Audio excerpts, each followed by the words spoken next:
Hello everyone, welcome to the Steel Donut. My name is Connor, and today I am alone to cover the story, The Dying Mind of Vernon Dursley!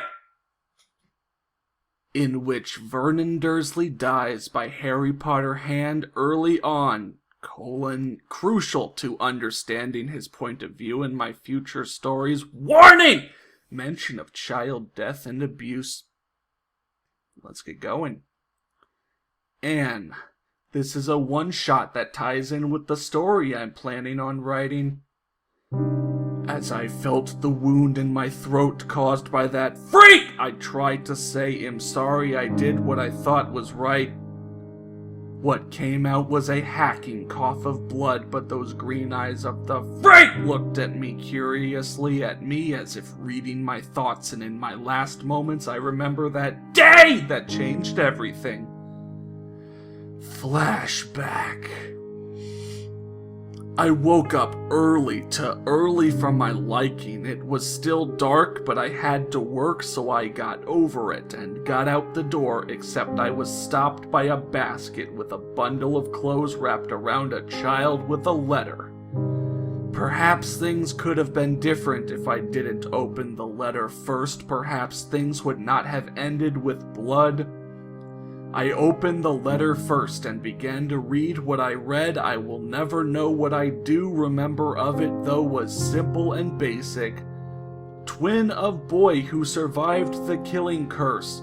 Curse rebound, Dark Lord dead. Followers will come after this squib. A person without magic. Take care now.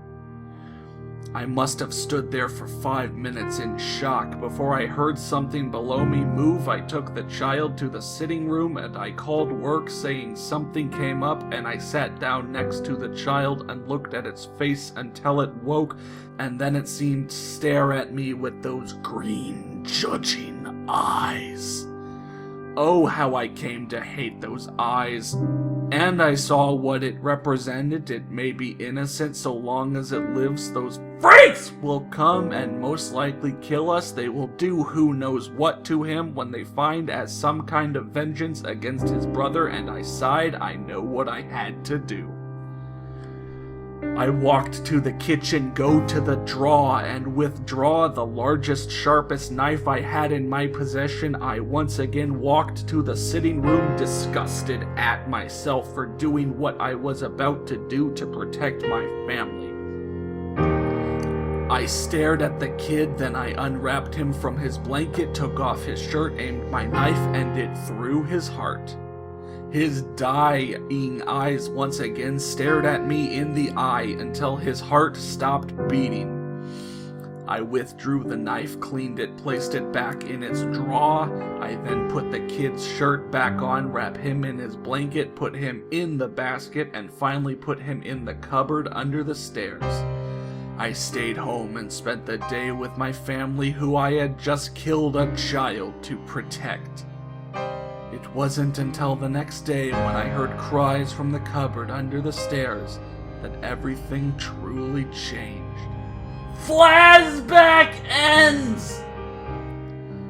Every day since then I woke up to see him alive, healed with only scares. With every night I would kill him using the same knife. No matter what I tried, he would not stay dead. His bones would not break, and despite never being fed, he grew, ever sighing. Then I called him freak! And yet, apart from that, I never abused emotionally.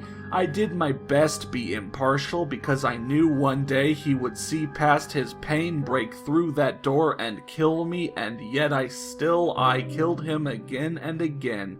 Because if he does not die, those followers will find him, then us, and as I looked into those green eyes until I died, the last words I ever heard was my wife choking, and those very last words, "I understand," echoing through my mind. And yeah, I'm sorry this is sad, but it is going to explain some things in the next story I post. Hopefully. I apologize for any grammar mistakes.